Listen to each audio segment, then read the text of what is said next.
दोस्तों नमस्कार। स्वागत है आप सभी का एमजीवी स्टडी पॉइंट यूट्यूब चैनल में। तो दोस्तों Himachal Pradesh SSC technical electrical का ओल्ड पेपर लेकर के उपस्थित है और ये पेपर जो एग्ज़ाम डेट है ये 24/9/2020 का पेपर है। तो बात करेंगे इस पेपर में कुल 170 क्वेश्चन है और सभी क्वेश्चन करने अनिवार्य है और आधा नंबर एक क्वेश्चन का है। मैक्सिमम आपके जो मार्क्स है वो 85 है, अधिकतम जो नंबर है अंक है वो 85 है और टाइम आपको 2 आवर्स, इसके लिए आपको 2 घंटे दिए गए हैं। तो अब हम बात करेंगे कि इसमें जो टोटल क्वेश्चन है 170, इसमें से क्वेश्चन नंबर 1 से लेकर के 120 तक के टेक्निकल से संबंधित है, जो आप VK knowledge electrical YouTube channel पे देख सकते हैं। अब हम बात करेंगे क्वेश्चन नंबर 121 से लेकर के 145 तक का। इससे पहले इन 25 क्वेश्चन का वीडियो अपलोड हो चुका है, तो आप प्लेलिस्ट में देख सकते हैं। आपको लिंक डिस्क्रिप्शन में दिया गया है इसी वीडियो के नीचे, तो आप देख सकते हैं। अब हम इस वीडियो में बात करेंगे क्वेश्चन संख्या 146 से लेकर के 170 तक।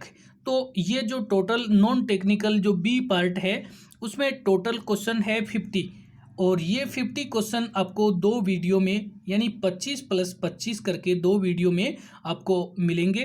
तो आप देख सकते हैं एमजीवी स्टडी पॉइंट पे ये टोटल 50 क्वेश्चन। तो वीडियो को लाइक ज़रूर शेयर करें, लास्ट तक जरूर देखें, लाइक भी करें शेयर भी करें, अपने फ्रेंड्स को भी फॉरवर्ड करते रहिए। तो चलिए बात कर लेते हैं आज के हमारे क्वेश्चन जो 146 से शुरू होते हैं और 170 तक चलेंगे।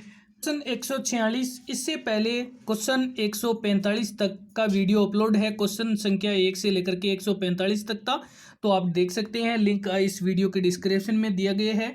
और अब हम बात कर लेते हैं 146 नंबर क्वेश्चन की। Which of the following are permanent winds, permanent जो कि स्थायी पवनें, इनमें से जो स्थायी पवन है वो कौन सी है। तो यहाँ पे हम बात कर रहे हैं हमारा निम्न में से कौन सी स्थायी पवन है, और ऑप्शन डी ये सभी व्यापारिक पवनें, पछुआ पवनें और ध्रुव पवनें ये सभी है, ये स्थायी पवनें है। Permanent winds are all of above और उपरोक्त सभी है। बात करेंगे कि व्यापारिक पवनें, ये व्यापारिक पवनें ये दोनों गोलार्धों के उपोषण उच्च वायु दाब से भूमध्य रेखीय निम्न वायु दाब की ओर चलती है।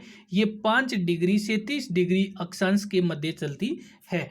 बात करेंगे पछुआ पवनें, ये उपोषण उच्च वायु दाब से उपद्रवीय निम्न वायु दाब की ओर प्रभावित होती है।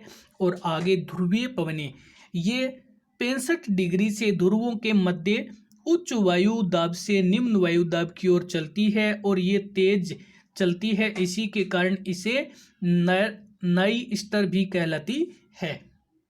और चलते हैं बात कर लेते हैं यहाँ पे, ये जो व्यापारिक पवनें होती है इनको पूर्वा भी कहा जाता है। और चलते हैं बात करते हैं। तो आगे क्वेश्चन नंबर है 147। क्वेश्चन 147 में Greenland is a part of which country, बात करेंगे ग्रीनलैंड किस देश का एक भाग है। तो हम बात कर रहे हैं ग्रीनलैंड के, यहाँ पे हमारा आंसर है डेनमार्क। ग्रीनलैंड है वो एक डेनमार्क का भाग है और दुनिया के 12 बड़े देशों से ये की बड़ा है और ब्रिटेन से ये 10 गुना बड़ा है। और चलते हैं कि डेनमार्क दुनिया का 12वां बड़ा देश है, ब्रिटेन से ये 10 गुना बड़ा है। और चलते हैं बात कर लेते हैं। तो आगे हमारे पास क्वेश्चन नंबर है 148। क्वेश्चन 148 में राजीव गांधी अंतर्राष्ट्रीय हवाई पतन स्थित है। तो बात कर रहे हैं राजीव गांधी अंतर्राष्ट्रीय हवाई पतन कहाँ पर स्थित है। और यहाँ पे हमारा जो आंसर है वो है ऑप्शन सी हैदराबाद। राजीव गांधी अंतर्राष्ट्रीय हवाई पतन है ये हैदराबाद में स्थित है और हैदराबाद के 22 किलोमीटर दूर शमशाबाद में स्थित है।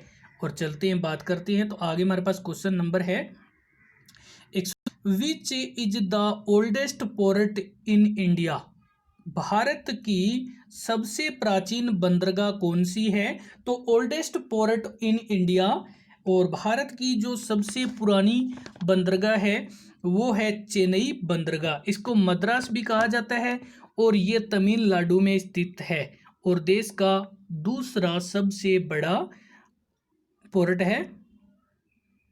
भारत का दूसरा बड़ा बंदरगाह है जो चेन्नई, ये मद्रास और ये तमिलनाडु में स्थित है। और चलते हैं बात कर लेते हैं, तो आगे क्वेश्चन नंबर है हमारे पास क्वेश्चन नंबर 150। क्वेश्चन 150 में the total number of A union territories in India, Bharat में केंद्र शासित प्रदेशों की कुल संख्या है। तो यहाँ पे हम बात कर रहे हैं भारत में कुल केंद्र शासित प्रदेश और आंसर है 9। भारत में कुल केंद्र शासित प्रदेश है 9। ये पहले 7 थे लेकिन 5 अगस्त 2019 से धारा 370 हटने के बाद में ये इनकी संख्या 2 बढ़ करके 9 हो गए हैं। और चलते हैं बात कर लेते हैं आगे। हमारे पास क्वेश्चन नंबर है 151। क्वेश्चन 151 में election commission of India is a या एन, भारत का चुनाव आयोग एक है। तो बात कर रहे हैं भारत का जो चुनाव आयोग है वो एक संवैधानिक निकाय है। भारत का जो चुनाव आयोग है वो एक संवैधानिक निकाय है और ये ऑप्शन ए जो कॉन्स्टिट्यूशनल बॉडी है। और चलते हैं अगले क्वेश्चन की ओर बात करते हैं। तो वीडियो को लाइक शेयर जरूर करें, चैनल को भी सब्सक्राइब करें। Question number 152। क्वेश्चन 152 में which constitutional amendment act deals with GST, कौन सा संवैधानिक संशोधन अधिनियम जीएसटी के साथ संबंधित है? तो बात कर रहे हैं जीएसटी से संबंधित जो संवैधानिक संशोधन है वो कौन सा है, और ऑप्शन डी 101वां संविधान संशोधन। 101वां संविधान संशोधन जो जीएसटी से जुड़ा हुआ है। बात करेंगे 1 जुलाई 2017 को जीएसटी लागू की गई थी और एक समान मूल्य संवर्धित कर है। और चलते हैं अगले क्वेश्चन की ओर, तो बात कर लेते हैं आगे। हमारे पास क्वेश्चन नंबर है 153। क्वेश्चन 153 में the chief minister is appointed by, chief minister जो मुख्यमंत्री अपॉइंटेड किसके द्वारा नियुक्त किया जाता है? तो बात कर रहे हैं मुख्यमंत्री की नियुक्ति किसके द्वारा की जाती है? तो बात कर रहे हैं मुख्यमंत्री की नियुक्ति गवर्नर के द्वारा की जाती है और गवर्नर कहलाता है राज्यपाल। मुख्यमंत्री की नियुक्ति राज्यपाल करता है और राज्यपाल करता है संविधान के अनुच्छेद 164 के अनुसार मुख्यमंत्री की नियुक्ति राज्यपाल करता है। और चलते हैं बात करते हैं, तो आगे हमारे पास क्वेश्चन नंबर है 154। क्वेश्चन 154 में Beti Bachao Beti Padhao scheme was launched in which year, Beti Bachao Beti Padhao की योजना किस वर्ष शुरू की गई थी? तो बात कर रहे हैं ये शुरुआत कब की गई थी, और ये की गई थी ऑप्शन ए 2015 में, 22 जनवरी 2015 और हरियाणा के पानीपत से इसकी जो शुरुआत थी वो 22 जनवरी 2015 को, और प्रधानमंत्री श्री नरेंद्र मोदी ने इनको पानीपत हरियाणा से इसकी शुरुआत की थी। पानीपत हरियाणा से इसकी शुरुआत की गई थी। और चलते हैं बात कर लेते हैं, तो आगे हमारे पास क्वेश्चन नंबर है नेक्स्ट 155। क्वेश्चन नंबर 155 में blue revolution is related to, नीली क्रांति किस से संबंधित है? तो बात कर रही है नीली क्रांति संबंधित है और ऑप्शन बी मछली उत्पादन से। नीली क्रांति है वो मछली उत्पादन से संबंधित है। मछली के उत्पादन में जो वृद्धि हुई है, विकास हुआ है, उसको नीली क्रांति के नाम से जाना जाता है। और चलते हैं बात करते हैं, तो आगे हमारे पास क्वेश्चन नंबर है 156। क्वेश्चन 156 में which instrument is use to measure body temperature, which instrument कौन सा उपकरण यूज टू मेजर, मापने के लिए काम में लिया जाता है। बॉडी टेम्परेचर, बॉडी टेम्परेचर शरीर के तापमान मापने के लिए कौन सा उपकरण इस्तेमाल होता है? तो हम बात कर रहे हैं थर्मोमीटर। थर्मोमीटर जो कि शरीर के तापमान को मापने के लिए कार्य यूज किया जाता है।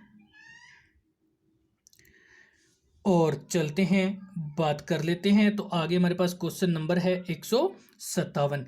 क्वेश्चन 157 में water gas is composed of, composed का अर्थ होता है निर्मित करना, तैयार करना, बनाना।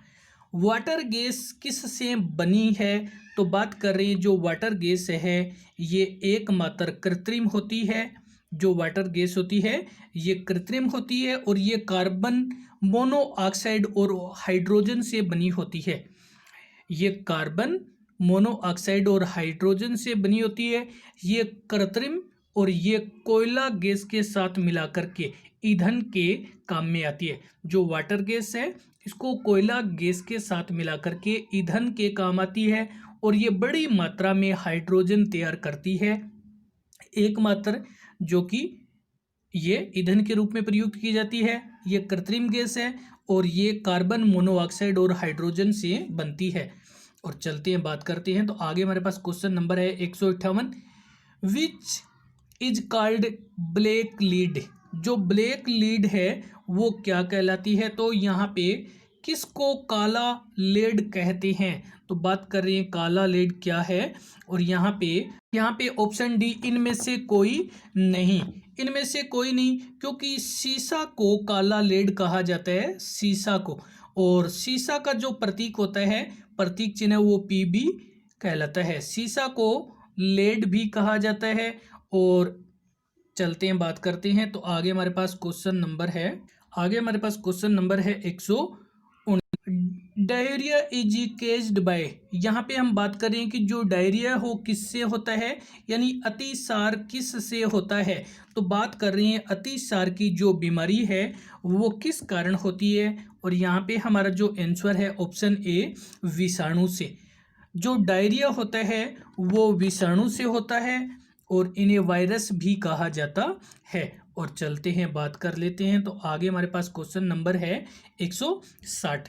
क्वेश्चन 160 में Saurav Ghosal is associated with which sports, Saurav Ghosal है वो किस खेल के साथ जुड़ा हुआ है? या हम बात कर रहे हैं कि जो सौरव घोषाल है वो कौन सा खेल खेलता है? तो यहाँ पे हमारा आंसर ऑप्शन बी, स्क्वैश।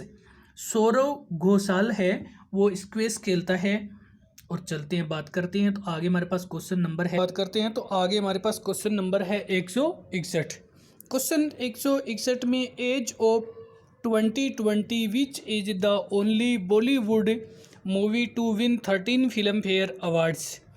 तो यहाँ पे हम बात कर रही हैं 2020 तक की किस एकमात्र बॉलीवुड मूवी जिसने 13 फिल्म फेयर अवार्ड जीते हैं।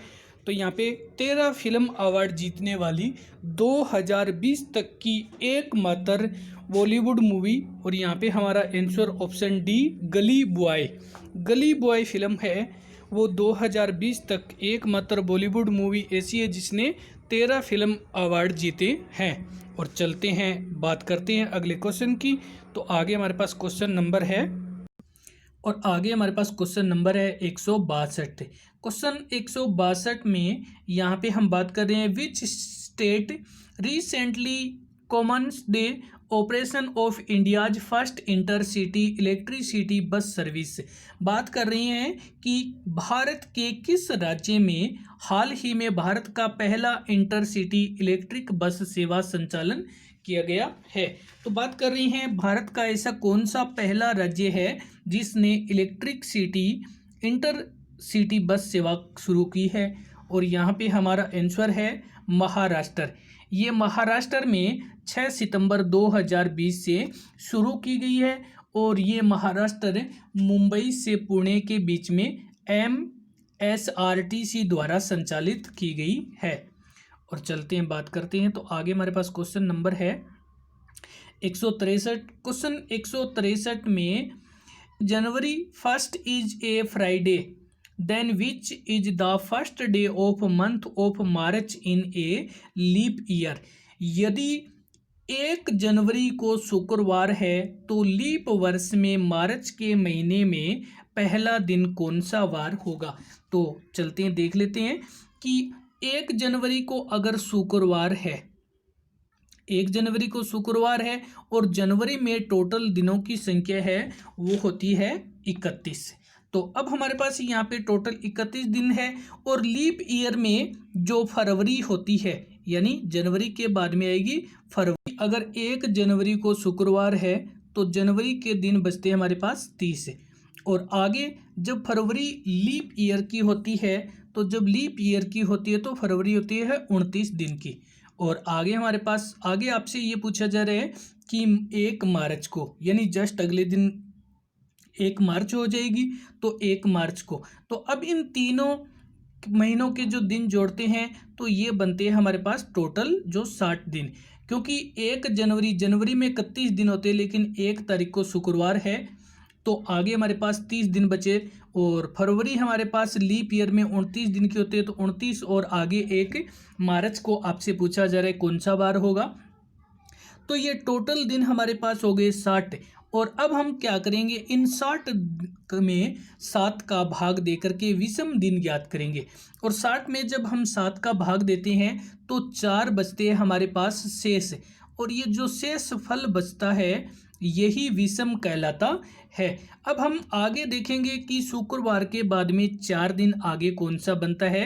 तो शुक्र के बाद में बनता है शनिवार, और शनिवार के बाद में बनता है रविवार, और रविवार के बाद में बनता है सोमवार, और सोमवार के बाद में बनता है मंगलवार। तो 1 मार्च को होगा मंगलवार। क्योंकि पहले हम क्या करेंगे, उन सभी दिनों को जोड़ लेंगे जितने दिन बीच में आते हैं, और फिर उनमें 7 का भाग देंगे विषम संख्या ज्ञात करने। क्योंकि 7वें दिन वही बार होगा तो हम 7 में का भाग देंगे और 7 का पूरा पूरा भाग चला जाएगा। अगर 0 बचेगा तो वही दिन होगा। लेकिन उसके बाद में जितने भी शेष फल बचते हैं वो विषम दिन कहलाते हैं। और उसके आगे काउंट करो, जैसे शुक्रवार के बाद में 4 काउंट किया तो शनिवार 1, रविवार 2, सोमवार 3 और चौथा जो मंगलवार होता है, और 1 मार्च को मंगलवार होगा, जो हमारा ऑप्शन ए है। और चलते हैं बात करते हैं। तो आगे हमारे पास क्वेश्चन नंबर है 164। क्वेश्चन 164 में कंप्लीट द सीरीज, आपको सीरीज या श्रेणी पूरी करनी है। और इस श्रेणी को देखने पर आपको पता चलेगा, इसको ध्यान से देखिएगा और देख लेते हैं इस श्रेणी को, कि यहाँ पे पहले आपको दिया गया है बी, और बी के बाद में दूसरी श्रेणी में आपको दिया गया है सी को छोड़ करके डी। इसी प्रकार से ई को छोड़ करके एफ दिया गया है। तो अब आप क्या करेंगे, एफ के बाद में जी को छोड़ करके यहाँ लिखेंगे एच। दूसरा यहाँ पे ई के बाद में एफ को छोड़ करके दिया गया है जी, और जी के बाद में एच को छोड़ करके दिया गया है आई, और आई के बाद में आप जे को छोड़ करके यहाँ लिखेंगे के लिखेंगे। फिर दोबारा ए, यहाँ पे ए के बाद में बी को छोड़ दिया गया है और इसमें सी लिया गया है, और सी के बाद में डी को छोड़ करके ई लिया गया है, और ई के बाद में एफ को छोड़ करके आगे जो हमें लेना है तो एफ के बाद आता है जी। इसी प्रकार से यहाँ पे जी के बाद में एच को छोड़ दिया है और आई लिया गया है, और यहाँ पे आई के बाद में जे को छोड़ करके के लिया गया है। और अब हम क्या करेंगे, के बाद में एल को छोड़ करके एम लेंगे। तो यहाँ पे हमारा जो ऑप्शन बनता है वो बनता है एच के जी एम। तो देखते हैं कौन सा बनता है हमारे पास। और यहाँ पे हमारा जो ऑप्शन बनता है वो बनता है बी वाला, एच के जी एम। यहाँ पे ये बनता है एच के जी एम, क्योंकि प्रत्येक में से एक एक अक्षर छोड़ करके आगे वाला अक्षर लिया गया है। और अब हम चलते हैं बात कर लेते हैं। तो आगे हमारे पास क्वेश्चन नंबर है नेक्स्ट, आगे हमारे पास क्वेश्चन नंबर है 165। क्वेश्चन 165 में while travelling to Bombay I ran dash a very old friend of mine. यहाँ पे होगा इनटू। इनटू का मीन्स होता है अंदर जाना, शामिल होना या के पास में। और अगेंस्ट का अर्थ होता है विरुद्ध, यानी जब मैं बॉम्बे यात्रा करने गया तो मेरे फ्रेंड एक ओल्ड फ्रेंड की तरफ दौड़ा, तो यहाँ पे इनटू होगा। अब ऊपर नहीं है, एक्रॉस जो कि पार, तो यहाँ पे आंसर ए सही है। और चलते हैं बात करते हैं, तो आगे क्वेश्चन नंबर है 166। और क्वेश्चन नंबर 166 में meaning of the idiom to lose one's head is, आपको यहाँ पे दिया गया है कि मीनिंग जो टू लॉस वंस हेड, यानी किसी का, वैसे तो हिंदी का अर्थ देखें तो किसी का सिर खोने का अर्थ है। और यहाँ पे हमारे पास है option C, to become confused and over excited. To become confused and over excited. और चलते हैं बात करते हैं, तो आगे हमारे पास क्वेश्चन नंबर है 167। क्वेश्चन 167 में एंटोनेम ऑफ रिवार्ड, रिवार्ड का एंटोनेम, रिवार्ड का विलोम शब्द, और रिवार्ड का अर्थ होता है पुरस्कार, और यहाँ पे पेनल्टी, ये होगी पेनल्टी। और चलते हैं बात कर लेते हैं, तो आगे हमारे पास क्वेश्चन नंबर है 168। क्वेश्चन 168 में आपसे पूछा जा रहा है कि विद्यार्थी में समास है, विद्यार्थी शब्द में जो समास है ये तत्पुरुष समास है। और यहाँ पे दिया गया है कर्म तत्पुरुष, कर्म तत्पुरुष। और चलते हैं बात कर लेते हैं इसी के समास विग्रह की। समास विग्रह की अगर बात की जाए तो इसका बनता है विदा का अर्थी, विदा का अर्थी यानी विदा का अर्थ करने वाला। और चलते हैं आगे, हमारे पास क्वेश्चन नंबर है 169। क्वेश्चन 169 में आभूषण का पर्यायवाची है, तो आभूषण का जो पर्यायवाची है वो है आभरण। आभरण का अर्थ होता है शोभा, सुंदर, और आभरण है इसका, और ये आभूषण का पर्यायवाची शब्द है। और चलते हैं बात करते हैं, तो लास्ट क्वेश्चन है इस वीडियो का, क्वेश्चन नंबर 170। क्वेश्चन 170 में गूंगे का गुड़ मुहावरे का अर्थ है, तो बात कर रहे हैं गूंगे का गुड़ मुहावरे का अर्थ है। और ऑप्शन डी, जो बात केवल महसूस की जा सके, तो बात कर रहे हैं कि गूंगे का गुड़ मुहावरे का अर्थ है जो बात केवल महसूस की जा सकती है, क्योंकि गूंगा गुड़ खाने के बाद में उसका स्वाद तो देख सकता है लेकिन वो किसी को बता नहीं सकता है, वो केवल उसको महसूस कर सकता है। तो दोस्तों इसी के साथ में वीडियो देखने के लिए धन्यवाद। लाइक शेयर करते रहें। अभी तक अपने यूट्यूब चैनल को सब्सक्राइब नहीं किया है तो ज़रूर इसको सब्सक्राइब करिए। वीडियो देखने